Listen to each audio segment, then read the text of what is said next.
programs going on in the Masjid. So, alhamdulillah, man, we're so thankful to Allah that we have Dr. Sulton. He did ask me to sit in for him tonight. So I got all the, get everything I need right here. So it's Juneteenth. No, but inshallah, we were just gonna wait a little longer, just a few more minutes, so we can get more people, inshallah, to come. And again, we're just trying to, have a place of not only just gathering, but also a place for us to learn, and it's not just learning about, our deen, which obviously is the first and primary, but also we have the luxury to have, Dr. Sulton among us to, give us the knowledge and information about our history and about so many different things that we have been misinformed about, so many different erroneous understandings that we have about history. And this is done intentionally. And so there's only, most people don't have the luxury to have someone of his qualifications to be present and to, we just, alhamdulillah, we're right here and have such a wealth of knowledge and information. So we thank Allah subhanahu wa ta'ala for giving us Dr. Sulton, and he's our brother, he's our friend, and so to have him among us, we're very grateful. So inshallah, we're going to be trying to be a lot more consistent with these programs. So we'd like to encourage everybody to please support us as we try to keep the Masjid actively involved in being an institution of learning. A place where you come here, we enjoy the fellowship, we enjoy being among each other, but you're also here to receive a wealth of knowledge on various things, just like we've had Dr. Omar. He came, and he's a cardiologist, and so inshallah we plan on having him to come back, inshallah, because obviously many of us are in need of knowledge about health, about our hearts. Then I have more, inshallah, brothers that have made a commitment to come and share what their expertise is in their particular field. So inshallah, as we just ask Allah subhanahu wa ta'ala to kind of help us to arrange these gatherings so that, again, we can continue to be a place of not only worship, but a place that is disseminating knowledge in different areas. And so we appreciate all of those that have come out today. And please turn off all cell phone, Cyril, so inshallah. So inshallah we won't disturb. So inshallah, like I said, in about 5 minutes, we have Dr. Sulton to come up and give us a presentation. Is everybody okay? Do we have water? Do people need bottles of water? If so, we have our beloved brother Abdullah, both Abdullahs to give water if y'all need water. We're gonna have a food coming, inshallah, at Maghrib, by Maghrib. So after we pray Maghrib, then inshallah we can disperse unless Dr. Sulton needs some additional 10 or 15 minutes. But the food will be coming in probably about another maybe 40 minutes or so. And so we can, inshallah, have food to eat. Are there any questions? Any questions? Okay. Inshallah. All right. Dr. Sulton. Oh, yeah. So, I need to ask that. I'm sure you and a lot of other people. Man. Jazakallah khair. Hey, do you want to get? You want the other mic? No, this is fine.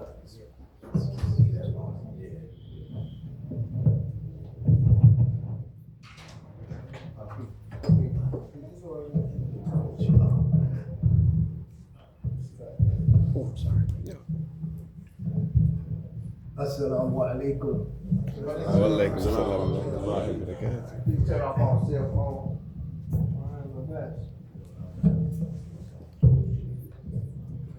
Okay. Let me get this out. Okay.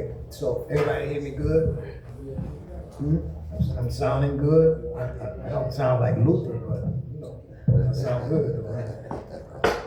Excuse me, I'm gonna walk in front of you. Okay, so there's an echo, man. Okay, so next month is we have a federal holiday. It's called Juneteenth, and it's good to have a holiday. It's good to have a day off work, but I think this needs a little more context because it's just telling us this is the day slaves were set free, etc., etc. So first and foremost, I want to read to you General Order Number 3. This is what it's based on. General Order Number 3, issued by General Granger, who marched into Galveston, Texas, on the 19th of June, 1865. Okay, so I got it right here. Hold on a sec.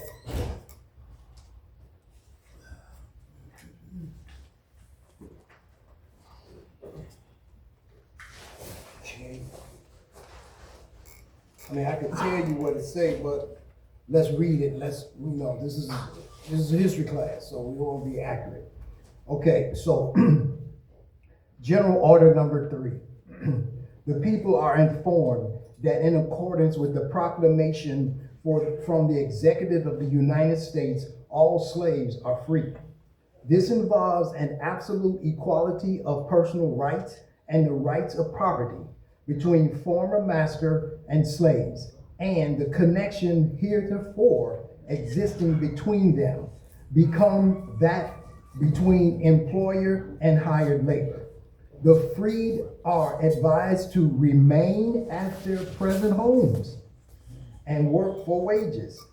They are informed that they will not be allowed to hang around military posts and that they will not be supported in idleness either there or elsewhere. Now, those are the words of the proclamation. So notice that it said, don't leave your present homes. I mean, if I'm free, where I do and where I go, I don't think that's your business. But I'm sure there's a context for that. Okay, so one other thing I want to put into the record, and that's a brief something about from the Emancipation Proclamation, okay, which really all of this is based on. Okay, so and by the virtue of the power and the purpose aforesaid, I do order and declare that all persons held as slaves within the designated states and parts of states are and henceforth shall be free, and the executive government of the United States, including the military, naval authorities, therefore will recognize and maintain the freedom of said persons.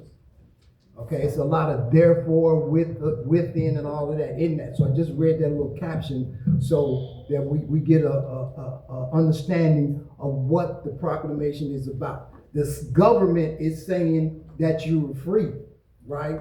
And the government is saying it's their responsibility to make sure that you're free and your freedom rights as a free person is enforced. Okay, so now on this day, June the 19th, 1865, there are 250 million African Americans or descendants of slaves in Texas. Okay, so now someone said to me, or they said to me about all slaves didn't know they were free, or didn't know the Emancipation Proclamation made them free. Number one, put yourself on a plantation in Texas in 1865. Just think for a second. Put yourself there. You are going to go to your master and say, boss, we free? How you think that was going to turn out? I'm just saying that's problematic, right? So therefore, it's impossible that most of the slaves in Texas did not know about the Emancipation Proclamation. You didn't need no radio. You didn't need a phone. You didn't need that to know that. You had what? Telegraph. Yeah. You had newspapers. So to put forth that they didn't know they was free, that's a myth.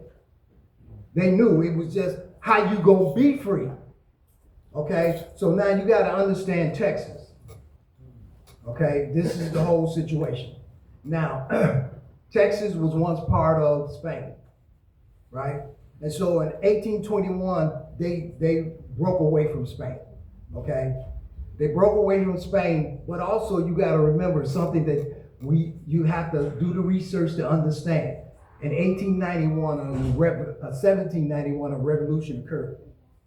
Okay, and it ended in 1804 with the establishment of the country of Haiti. Okay, now let's put this in context. In 1807, England banned the international slave trade. 1808, America banned the international slave trade. Now this is tricky. They all banned the international slave trade, but they didn't ban slavery. Okay, so now you're looking at the influence of Haiti. Okay, the influence of Haiti is like we got to be careful who we bring in.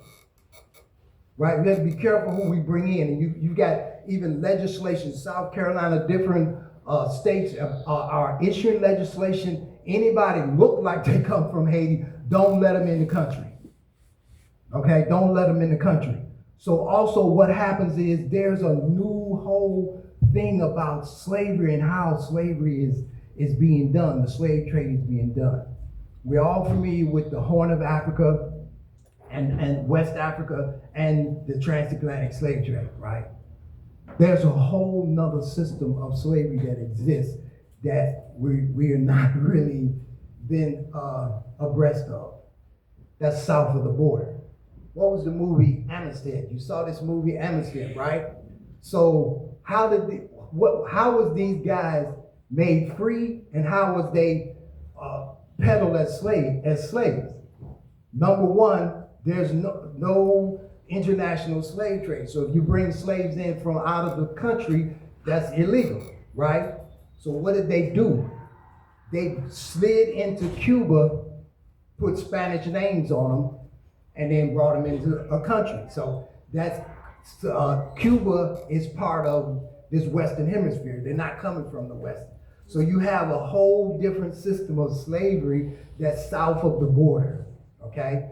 So that means Brazil, that means different countries in southern Mexico, around the Rio Grande. All of that is part of the southern slave system that's south of the border, okay? So now, when the Civil War starts, what happens? The Confederate States of America, they're aligning themselves with south of the border, okay? South of the border, and their main feeding of slaves comes from where? Angola and the Congress, and the Congo. This is the main line that comes to Brazil. So now we have to pay attention to something that happens that's not really talked about very much. The Knights of the Golden Circle. The Knights of the Golden Circle is a secret organization like the Masons, okay? And they had hundreds of thousands of members. And their position was to build a confederacy of states below the border to have maintain and expand the slave trade. During the Civil War, when they're fighting about it, that's some of the biggest money was made in the slave trade because they didn't stop. They had no intentions of stopping. It was rolling left and right. And so one of the things that people are not aware of in the North, particularly Northeast, you had the shipbuilders, and a lot of those ships was owned by the cats in the North. We all assume everything is in the South. That's not correct. Okay, a lot of things were handled and financed out of New York and out of New England. okay? A lot of the confederacies were there raising money. Texas had, I think, 3 different situations where they broke away from their existing situation. From being part of Mexico, right? They broke away. First, they broke away from Spain. Texas is like northern Mexico. It's part of Mexico. Then they broke away, right? They broke away in 1821. When they broke away, then they began to establish their own republic, right? So, so now what happens is this republic. No, let me see. It's a republic, but also they're beginning to get Euro-Asians, European settlers who are coming in with slaves and also trying to expand the whole slave trade thing, right? So what happens with Mexico, the first person of African descent becomes president of Mexico in 1829. And one of his first acts is to abolish slavery in Mexico. So that creates a real problem for American settlers who are coming to Texas, you know, because the business is booming in Texas. So they come into Texas, and so now, bro man, he done abolished it. So that creates a real problem, right?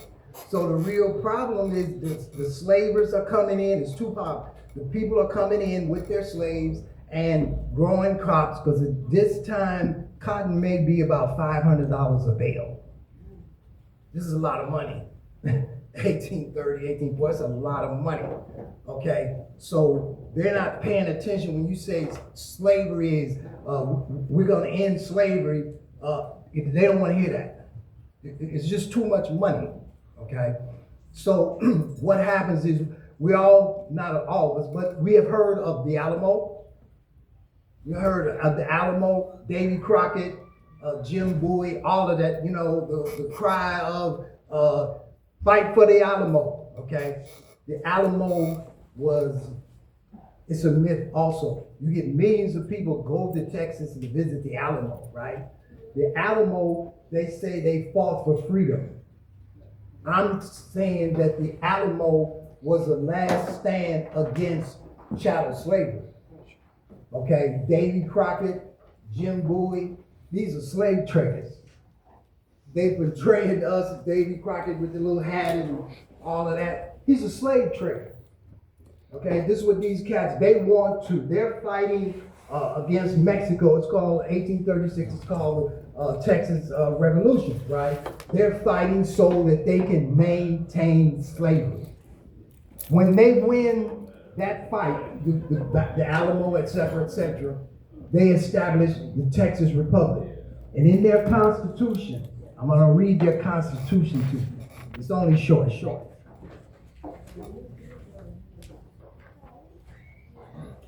In section 9, general provision of the Constitution of the Republic of Texas, it is stated how that the new republic would resolve their greatest problems under the Mexican rule. All persons of color who were slaves for life previous to this immigration to Texas and who are not held in bondage shall remain in the like state of servitude. Congress shall pass no laws to prohibit immigrants from bringing their slaves into the republic with them and holding them by the same tenure by which such slaves were held in the United States. No, nor shall Congress have power to emancipate slaves. Texas wasn't playing. He was going to be a slave. That's it. Okay, that's how that's go. So this is the second time or second annexation of Texas. First, Spain. You know, they fought and freed themselves from Spain. Then this time here, they freed themselves from Mexico, right? You still got one more to go, right? So what happens is Texas is a lot of things are happening in America because we're moving toward 1845. 1845, Texas becomes a state. become a state with the right to be, to maintain their constitution, state constitution of slavery, states' rights, right? So Texas joined, because during this time, the other things are beginning to happen about slavery. They're saying we got to change, we got to get rid of this, etc., etc., etc. But so what's happening in Texas? They joined the United States as a slave state. We're moving toward the 1850s, where perhaps you've heard of the Missouri Compromise.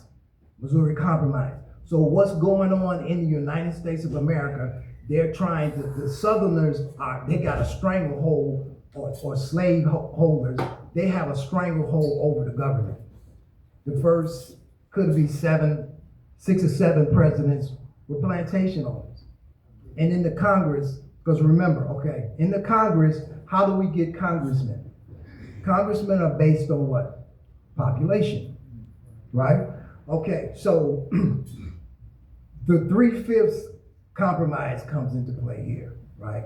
Where people say, well, what does 3/5 mean? You're 3/5 of a human being. No, that's not exactly what they meant.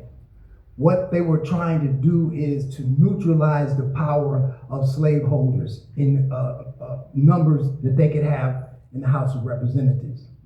This is how it works. They're saying these are 2, 3, 4, 10 people, and the opposition is saying, wait a minute, you can't count all of them. Those are slaves. You got, Virginia got more slaves than population, right? It was like, no, you can't count them. You can't count all of them. That means that they have the majority of people in the Congress. So what do? They said, no, you count them as 3/5 of a person. That slacks down on the House of Representatives, the numbers that you have. It's because if you just count them whole, it'd be just ridiculous in terms of the numbers of representatives that the slave states would have in Congress. So that's what the 3/5 compromise was about, is to break that down, okay? So I know some of this is kind of tricky. So I mean, I just want to make sure, are you following me? You got some questions we need to clear up some things so we can keep going? No, we'll follow. Oh, that's you. I see he come on with it.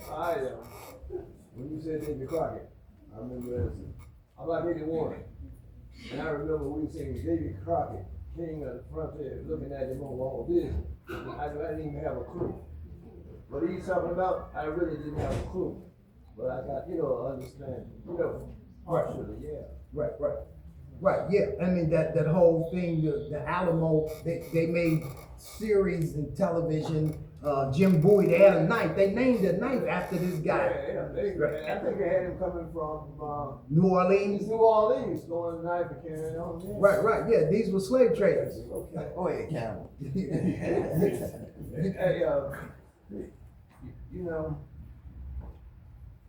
I got this. Go ahead. I just the Mexican, the black person that become the president of Mexico. Was he ever an ex-slave? Was he ever a slave? No. Okay. His name was. Did I tell you his name? No. Vicente Guerrero. Okay. He was a native. His wife was a native, right? So he was a mulatto, right?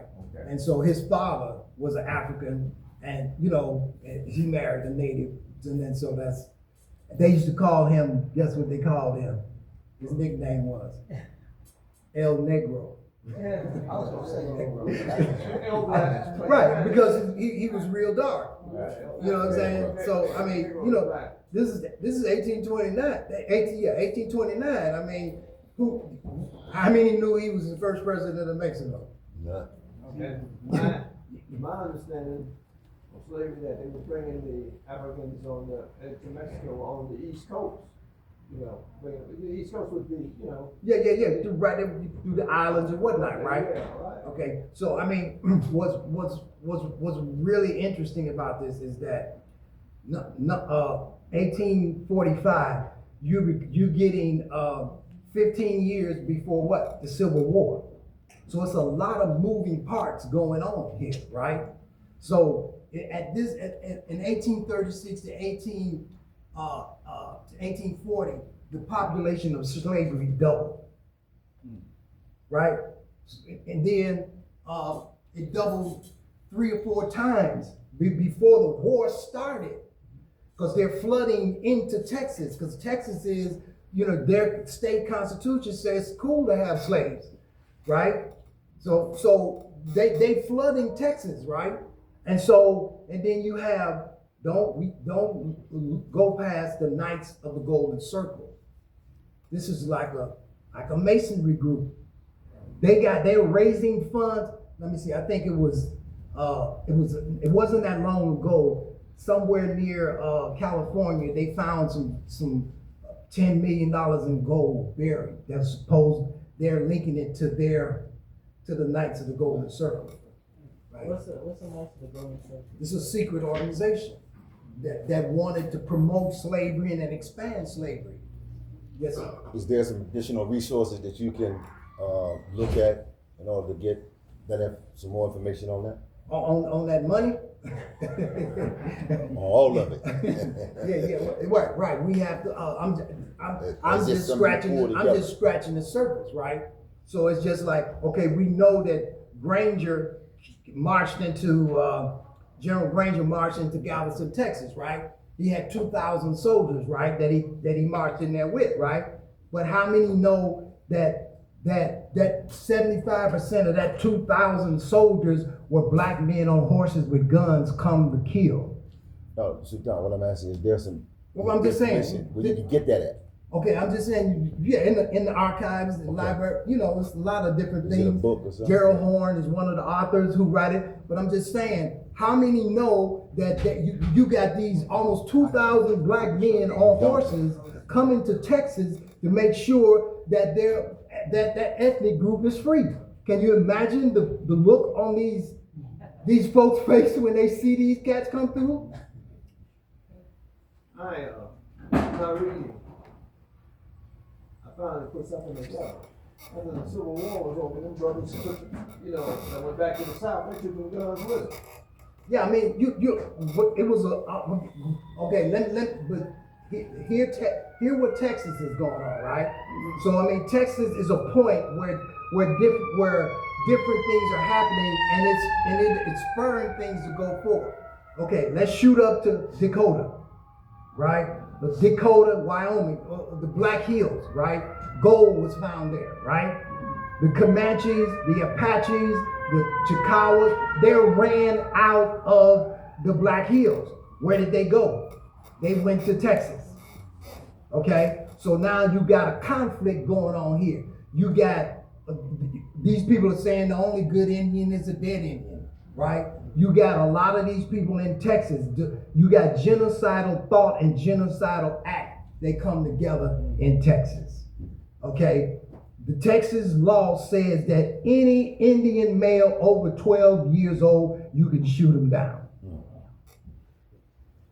You can shoot him down, enslave him at 12 and above.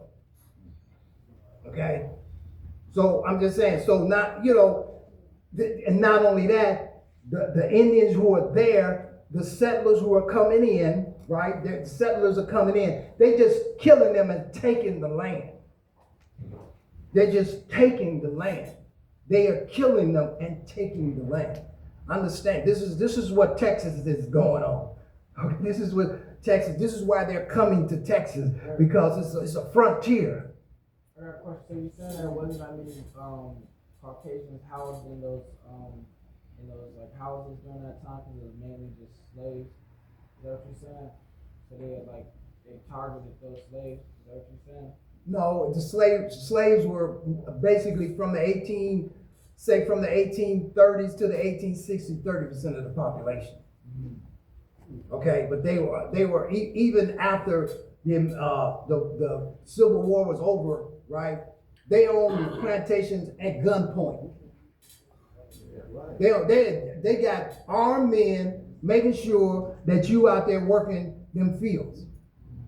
If you run off, this is partly why in the General Order number 3, he says, don't leave your present home, right? Because we can't, because you got groups out here who are hunting down runaway slaves.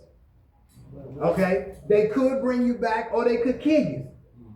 And what you were saying too, that don't depend on the army to rescue you or the. Right, but I'm just saying, but you know, but you got, okay, we know about General Granger. You don't know about General Sheridan. General Sheridan is at the border with tens of thousands of soldiers, because he and President Johnson, who's the president, because middle of April, Lincoln gets killed. They want to march into Texas. March into Mexico. You have thousands and thousands of Confederate soldiers there. They're planning to retake America. Okay, they're aligning themselves with the French. Okay, they you understand? This what's up. And so Sheridan them and Grant, they want to go into Mexico and occupy Mexico, like Iraq or something, because they're saying there's too many of them over there and they wild. Okay, we got to do something. Okay, one of the other things I thought was very interesting, Lincoln, he always had, I have a conversation, and conversation is in here. The conversation is with General Butler, Benjamin Butler. And the conversation takes place where Butler says, Lincoln says, I don't think that the North and the South could live together in peace if we don't do something about these Negroes. Okay? So they come up with the idea of we need to send them somewhere, right? And it's called a colonization theory, right? Okay, but this was real. And they had worked out a plan. Okay, we know about the canal, the Panama Canal. We know about that, right? Okay, so now you had Lincoln and Butler talking about the moving soldiers.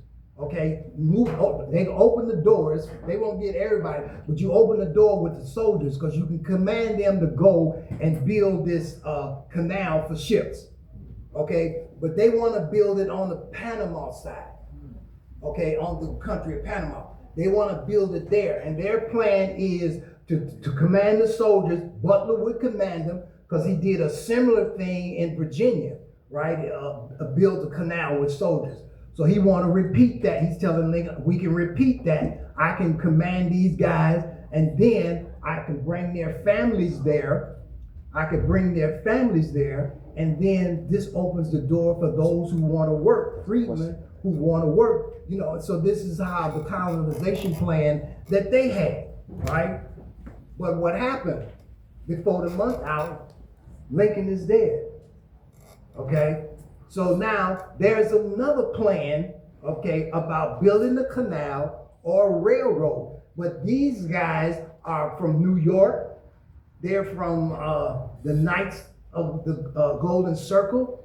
They want to build a canal on the Mexican side of Mexico, right? Of this island. It's called an isthmus. It's got a funny Mexican name I can't pronounce. But you know, one side is Panama, one side is Mexico. And I thought that was very interesting that they would be a government entity and then a private entity. They both had some of the same idea about this canal. That's 1865, right? And then also, I think I could understand that they had a plan to move African Americans out of the country. Yeah, they had several of them, you know, different plans over a period of the 100 years before. But this is 1865. Okay. I think Lincoln was, from the little understanding, Lincoln was part of the plan also. But somebody told him if you tried, you couldn't do it because we were multiplying so fast. That's people. Okay, right. But okay, so I mean, but all of these deals, we constantly getting stabbed in the back. Okay, I want you to take a look at this situation, in January 18th. Yes, sir. Yes, was the Mason Dixon guy, was that in Delaware or Maryland? And also was, John Hawkins, did he start in 1555? Man, well, number one, the Mason-Dixon line come with the Missouri Compromise in 1850, because they was trying to just see on this side will be free, no slave, and this side will be slavery, okay? Now, John Hawkins, that was way before that, you know, he sailed the Queen's ship. I don't know why we back there, but anyway, he sailed over here. Okay, so you have. No, he had his hand up. Oh, okay. I was just saying, can we keep the Q&A, you know what I'm saying, Right. kind of at bay, Yeah. so that you can keep your flow. Right. Okay. And then just try to write something, or make mental notes, so put in your phone, so, and then we can go back to questions, inshallah. Okay, so, so January 1865, General Sherman issued General Order number 15. That's where we get the 40 acres and the mule. Okay, the 40 acres is up to 40 acres for 3 ex-slave families, right? Okay, so Lincoln, he approved it. So that's a flip, right? He approved 400,000 acres of coastal land from Florida, from South Carolina, and Georgia. These were confiscated plantation lands, right? And so that's January, okay? Then in April, at the surrender, Lee and Grant, Grant gives away, you can have your property back. You can have your property back, but the guns. But President Johnson, okay, who took office after Lincoln's assassination, he pardons the Confederate soldiers and restore their rights and give them their land back. Okay? So that January agreement about the 40 acres and the mule is rescinded. And they gotta send soldiers down in Florida and Georgia to get them off the land. Because this is mine, you know, so, you know, I imagine some people, you know, took some bullets. Okay? But that it is what it is, okay? It creates a very ugly situation because at 1865, you got 4.5 million African Americans or former slaves. They come out of slavery with what? Nothing. 4.5 million. It probably was more than that. You know, you never brothers always hiding and not getting counted. Okay. But I'm just saying, 4.5 million people. What's up? What you gonna do? What? You know what I mean? That, in my opinion, that's part of the problem that we have today. Because you're in a hole. They don't get out your way either. Yeah. You know, they don't get out your way, right? Okay, so we have the 13th Amendment. The 13th Amendment ends what? Chattel slavery, right? Okay, so now I always ask this question, which comes first, slavery or white supremacy and racism? Yes, sir. White supremacy. Okay. I disagree. Slavery, they gotta make I it disagree. And the reason I disagree, if I'm not here in the United States of America, meaning you ain't here in the United States of America, where is white supremacy and racism? It ain't here. Or if it is, it's not the way we know it. Because, see, the thing to understand that correctly, you have to understand where you live. Okay, in terms, this is a slave society. It is not a society with slaves. Once you have a slave society, it's institutionalized, and you have to have a structure to maintain it. The structure that maintains it is white supremacy and racism. Okay? Because of the color of your skin. You can't, you know what I'm saying? You jam, you trap. You know, when they make fugitive slave law, if you have white folks or Indians, white folks could melt in. You don't know who they are. The Indians know the country. They ran off. There's this farce about Indians were not enslaved. No, that's bull. They enslaved them too. Okay? This labor and this economic system, they wasn't playing. We making money off people. Okay?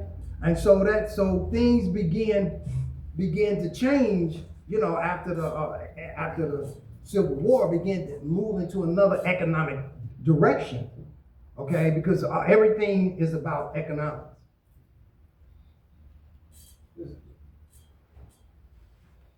I say racism because it's in the religion. They did that picture of who was that the guy that painted Christ used his wife. The Roman Empire, the Catholic Church, kind of push that. Yeah, that's why I say. I mean, it all plays a part, you know, because you have papal bulls in the 1500s saying that if Jesus ain't your Lord, you know, you can enslave them people to take their land, do whatever you want to them. That's in black and white. I think he's saying that he manipulated a lot of them by the Yeah, he's correct. They still manipulate. Yeah, real strong. They ain't stopped. So the slave owners were white supremacy. You see that? I mean, yes, but it's the system. Okay. The difference is it's a system. Okay, it's in 1830, you ain't finna walk off the plantation and walk around, and you ain't finna do that. It ain't happening. Okay, because the system, I mean, they don't have to know you. They see the color of your skin. You was a slave. Okay, the system said you a slave, right? When they make the Fugitive Slave Act, if you see a runaway slave and you don't tell on him, or you don't tell us, we're gonna arrest you. It's a system. Okay? And so the system, the chattel slavery part of the law, that stuff has been settled. It's illegal.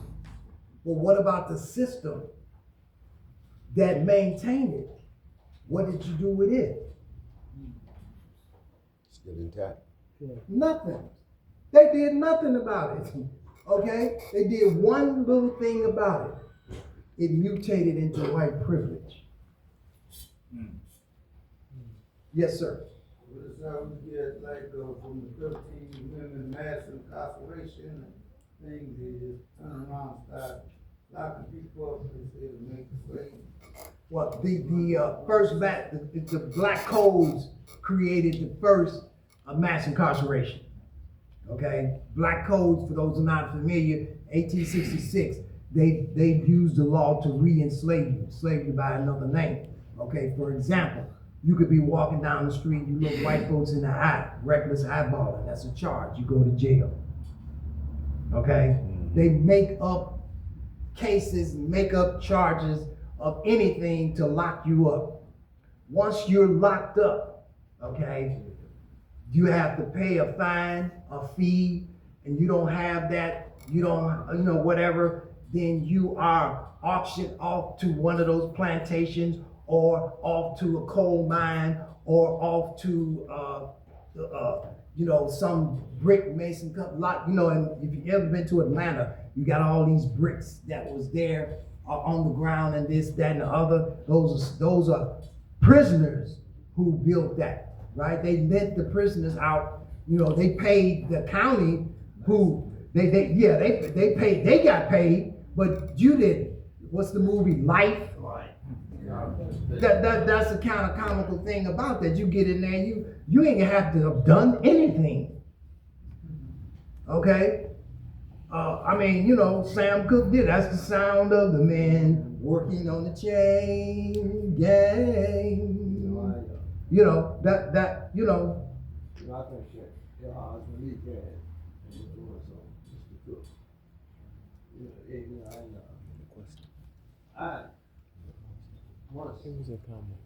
Once I got the religion of Islam, I feel like I'm a free man. It's true. To think for myself, to do what is right, to preserve myself, even just to perform in the Black Panther Party, and even the things that we did, the Breakfast for Children program, and how the situation, you know, this, and I say, I thank God that I can do what I can do, and God hates ungrateful people, you know. That's awesome, you know. It's the Creator that's got us in the position to do what we do, and for you to be up there and do what you do, you know. Yeah, right. Oh, I'm sorry. Yes, sir.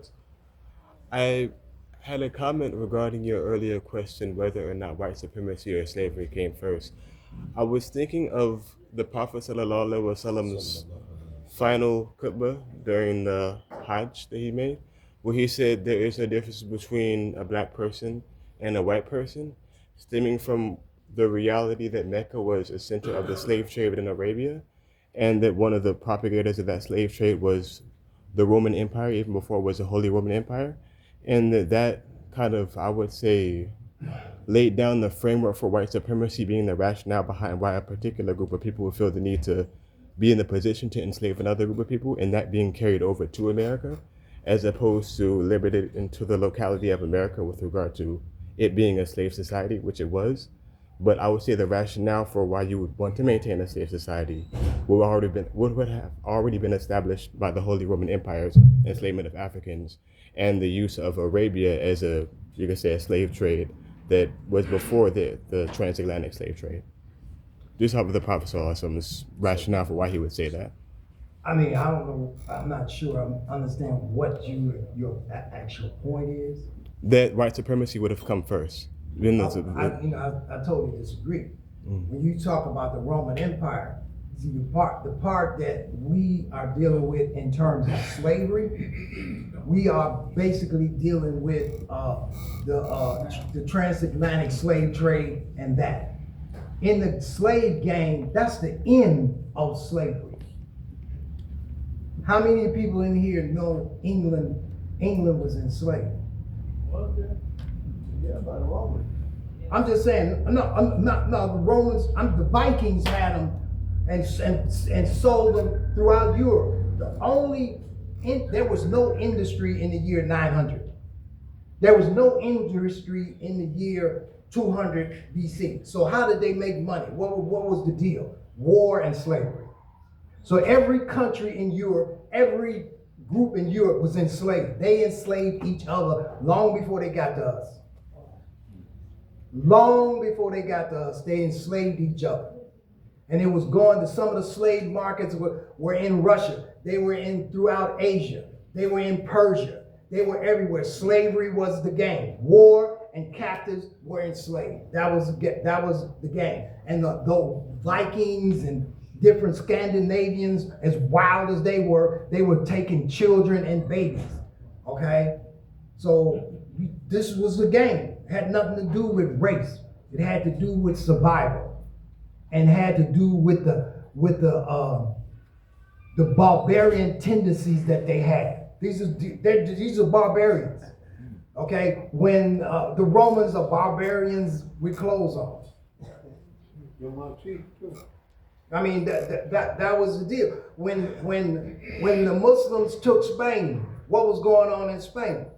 Barbarians. They had no schools. They had no. It was filthy. They cleaned it up. Okay, so that was the deal. They was barbarians. They didn't know race or anything else. They just was barbarians. Of course. So in Arabia, when if you was of dark skin in terms of African descent, why would you look at it in an inferior state? First, you have to talk about a certain period, because at a certain period, everybody in Arabia was dark. No, I'm talking about during the time of the Prophet sallallahu alaihi wasallam. Okay, so No, I'm asking during the time of the Prophet, when if you was of African descent like Bilal or somebody, you was considered inferior, right, to the Arabs. So why was no, that? I haven't gotten that. Okay. I mean, I haven't gotten that, because like I say, most of the, you get integration with Asia and Europe, and you start getting mulatto Arabs. Okay. So when you're talking about a certain period of time, there was no Middle East, okay? It was East Africa, period. They went back and forth. They all was the same people. Is that when like the silk and all that started coming through, the silk trade? That's much later. Okay, I'm talking 3, 4, 5, 6, 7,000 years ago. Oh, okay. Okay? Yeah. See, it was just one spot. Exactly. Okay, over a period of time, here come your division and the integration. Because it's just, there was no Middle East, it was just East Africa. Yeah. Yes, sir. Oh, one at a time. With the administration we have now, the government thing, it's like they trying to put us back towards some of them, you mentioned like 3/5, they talking about redistricting and Okay. going these other countries. Yeah, that's and true. Okay. Kidnapping the people. Yeah. Okay. So, You're absolutely. and then you just have like a job title, but it's like, it's the same thing, wake up, go to work, come back. Slave. Go back to work to Okay, get us to a certain level of enslavement. this is where we at. This is where we live. Yes, sir. I want to say that maybe in reference to what he was saying, a lot of the movies, Speak a little louder. I said in reference to what he was saying, in the movies and some of the things that they show us, what I'm trying to get to is, okay, like in the movies in the Message, they call him Black Bilal. Well, that term wouldn't have been used for him back then, would it? They wouldn't have been, would they have been calling him Black? I have no idea. Okay. You know what I mean? I have no idea. But I know Charlton Heston doesn't look like Moses. I know that. No. Right. Exactly. But that's what we've been bombarded with. Exactly. Right. Yeah. Yes. Real quick, there's a book that dispels the myth about blacks during the time of the Prophet ﷺ. And the name of the book is Blackness and Islam. It talks about the history of the African, as we they don't call it Africans or blacks back then. And all we hear is about Bilal, but as far as skin color, many of the Sahabas were what we might call black. And one of the things they talk about that this book goes into a lot of details, written by Muslims, but it's called Blackness in Islam. And he talks about how when we think of Ali, right? If we and he has reports and everything. He talks about that if you were to look at Ali, you would think Ali was an African like us today. We don't know that Ali, the cousin of the Prophet, would be considered a black man. And all his descendants, and many of his descendants out of Morocco. So when they say the Arabs, there was no concept of you being inferior based on skin color. You was enslaved basically upon your condition. And when they said Bilal, you had, as far as skin color goes, you had light-skinned, quote-unquote Arabs that were also slaves. So it wasn't based on you're a black person, you're African, you're inferior. It wasn't based upon that. It was based upon your station in society that made you a slave, not your skin color. So and based on if your tribe lost. Right, it had nothing to do with skin color. And that's why this book, Blackness in Islam, I would recommend that we all check it out because it details the actual features of many of Sahabas, or the prophets of Solomon. Like Zayd, for example, the prophet's adopted son was a black person. Okay. Okay, so for those that still think that the Arabs and Islam, get the book Black in Islam. It's called Black, and it's Blackness in Islam. His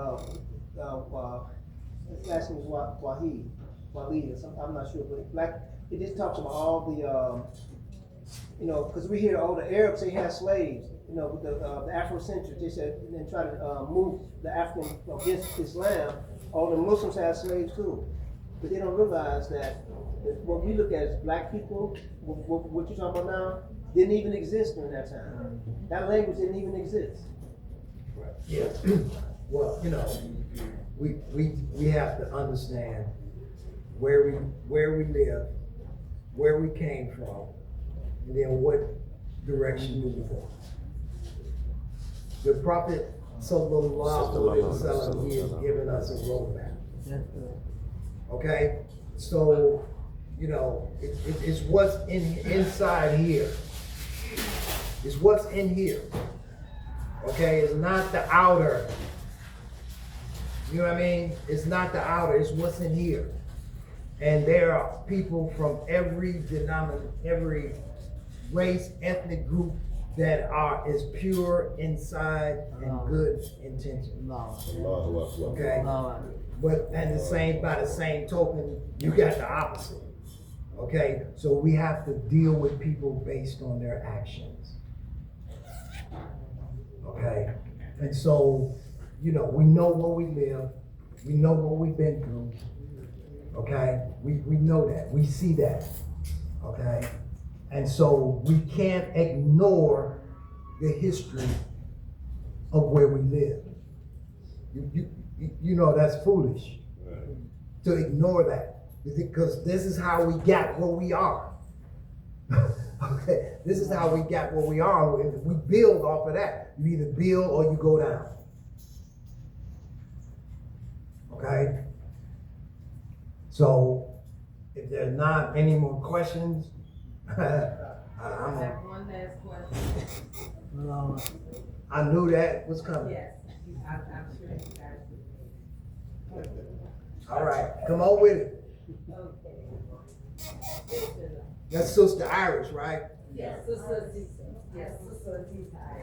All right.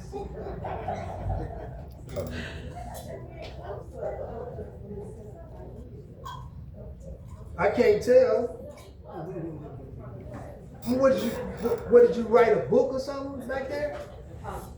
Yes, I've been listening. So, the question that I have is, as it relates to, because I didn't hear all of the lecture, I apologize, but at the end, when you were talking about the time periods, could you just elaborate a little bit more on, you gave a time period of 6,000 years from where we are now. So as it relates to that, how can we say now, how should we view white supremacy in our society today? From 6,000 years until now, have we evolved? Have we outgrown it? I heard someone mention about having a being, and that definitely can guide you to do the right thing. But mentally, psychologically, and spiritually, where are we now in this particular society in America?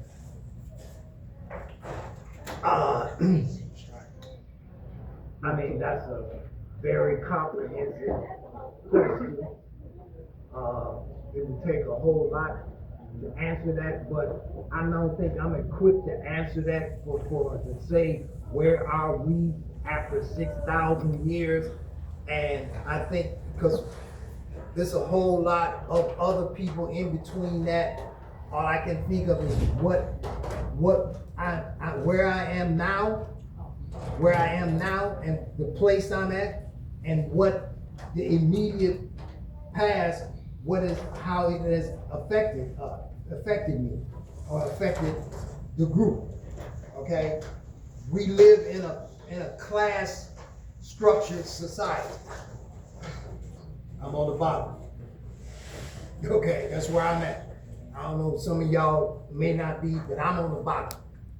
Okay? It's a class structure I have nothing to do with, okay? But it is a class structure, and in this class structure, racism plays a part. Okay? So I got to struggle harder, and I can't afford not to cross my T's and dot my I's, because I don't have, like some people in the society, all they gotta do is show up. Right. I'm saying, I show up, they look at me like I'm crazy. What do you want? Okay, I have to put an extra effort the way this society is structured. Right. I hope that helps you. We still got a lot of work to do. Oh, that's without a doubt. But I have a question that I need answered. Okay, so now my question is, can you tell me what the purpose of Juneteenth? June 19th. No, the purpose of June 19th, 1865. What was the purpose? Juneteenth is just something they made up, and it's for a holiday. But the actions is what I'm looking for. What precipitated that action on June the 19th, 1865? That's what we wanted to ask you. That's right. You can teach it, man. I've been laying out the pieces to the puzzle. I'm seeing if you put it together. Let me try. Okay, come on with it, sister. Dr. Sulton. Wa alaikum salam. Okay, here come another. I mean, that's cool. That they had enslaved them and they was not gonna free them. They went back to Texas. When they went to Texas, they put them, they didn't want to free the slaves in Texas. Is that what you're talking about? That's what you're talking about? Oh, yeah. Was that the purpose to keep them enslaved back in Texas? They don't want to let them free in Texas. Okay, listen to my question that I'm asking. Okay, what was the purpose of the action that took place on June the 19th, 1865 in Galveston, Texas? To keep them enslaved. Keep us enslaved. Voting? No. Do you hear the question? Well, it's a lot of moving parts to this question. There's several things. And the main.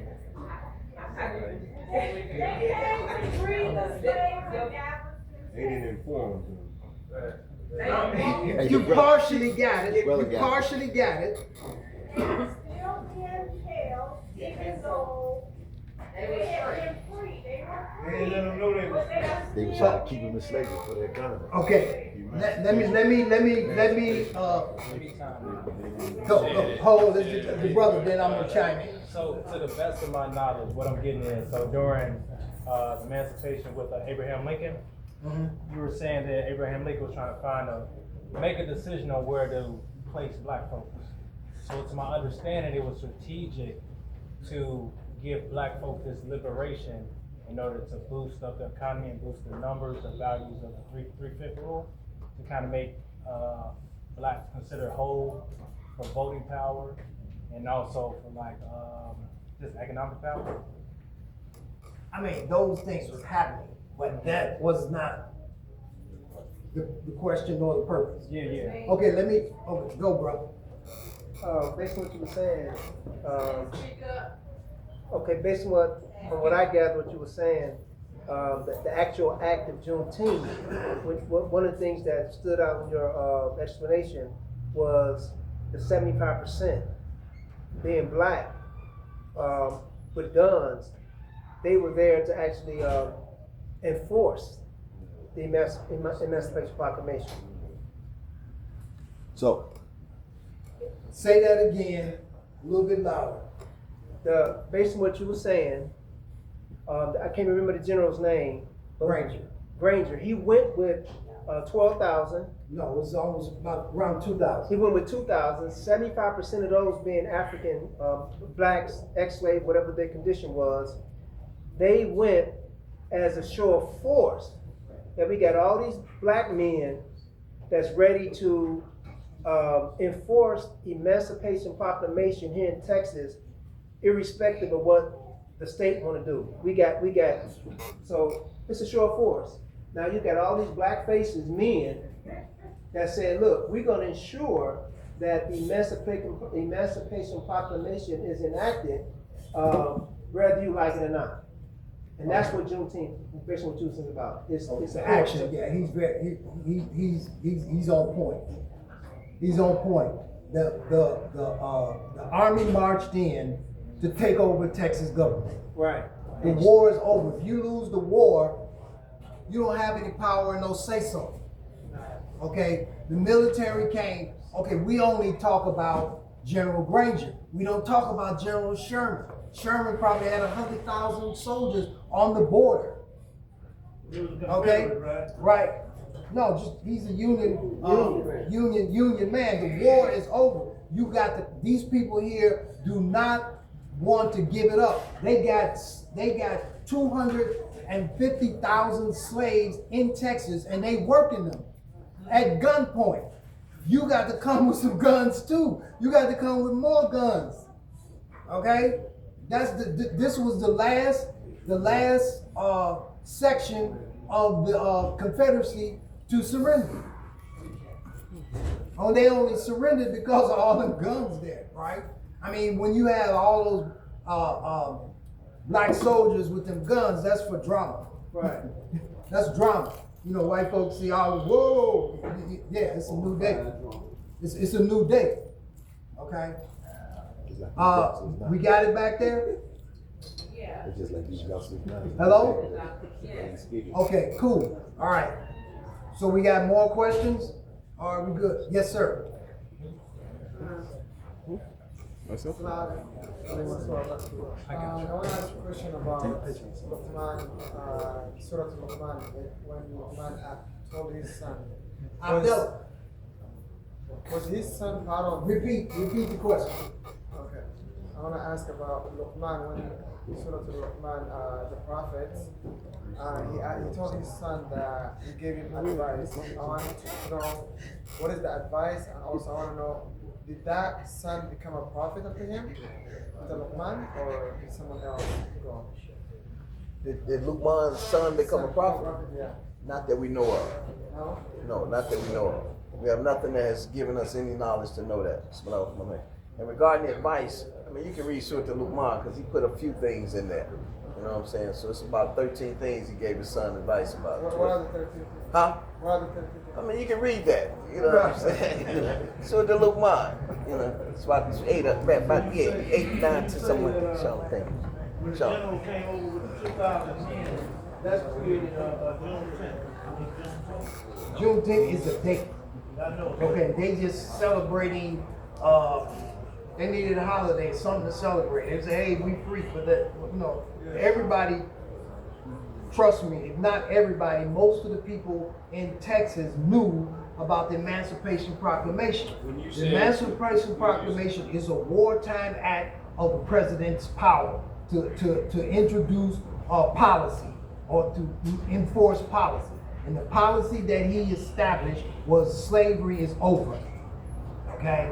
And so, but how you gonna tell somebody in Texas or Alabama that slavery is over and you don't have any power there? Okay? So that's what he did. You took the 2,000 men over there. I'm just saying that it was more than 2,000 men. General Sheridan, they don't write about him for whatever reason, but he had at least 100,000 soldiers with him. Okay, because all of Texas is, you've seen that on the map, how big Texas is. Okay, so that 2,000, that ain't gonna get it. Okay, that's not gonna get it. So I'm just saying, but it had, he issued a proclamation from, you know, from the president. We here to enforce the Emancipation Proclamation, meaning there ain't no slaves no more. Okay, we here to enforce that. We announcing it, and we here to enforce it. And trust me, he had people took charge of the state. When the Confederate States lost the war, the military administered the power of each state. Okay, so then they come to take over. Like they take the block over. You know what I'm talking about? Listen, so Sheridan is on the side of the emancipation. Correct. Okay. So Hold it down. Hey, shh, shh, shh, shh. So what was his benefit? What was the benefit in it? Because I know he didn't care that much about black folks. So what was his benefit? He's a soldier. He's a general. He commanding soldiers. He's following orders. He following orders. Okay. So it's not about ethnicity. No, they ain't got nothing. You know, the generals say move, you move. When I say move, you move, right? Just like that. Just like that. What about all them presidents? What about all them president soldiers? He said just like Come that. with the territory, baby. My response was partially in response to what the imam. My statement is partially in response to the imam's statement there.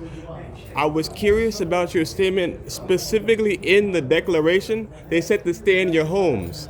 They were essentially allowed to or forced to entrench the existing socioeconomic structure, right? If the slaves are free, but they can't leave, and black people are telling other black people, no, stay where you are. In essence, if they're there to enforce it, they're essentially enforcing the fact that black folks are technically free but can't leave.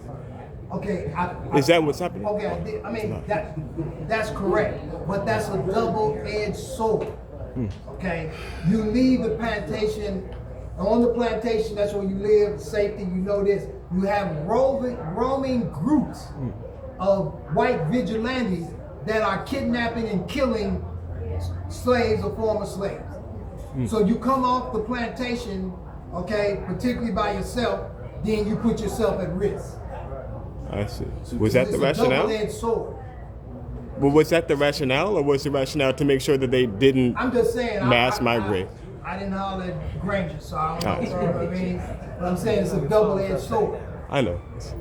It's your turn. Oh, Yeah. come on. Now,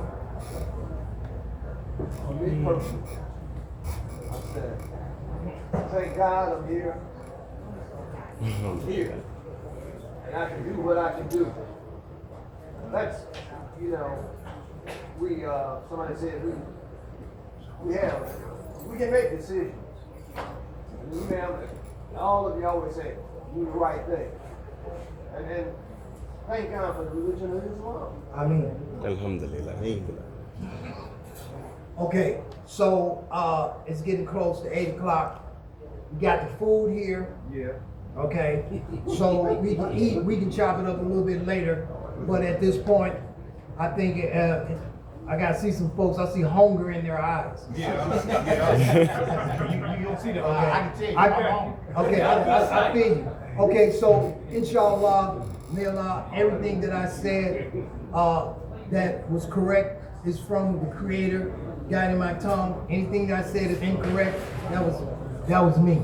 Okay, so inshallah, we'll talk a little bit later. Inshallah. Allahu Akbar. Allahu Akbar. Allahu Akbar. They gonna die? All got different points.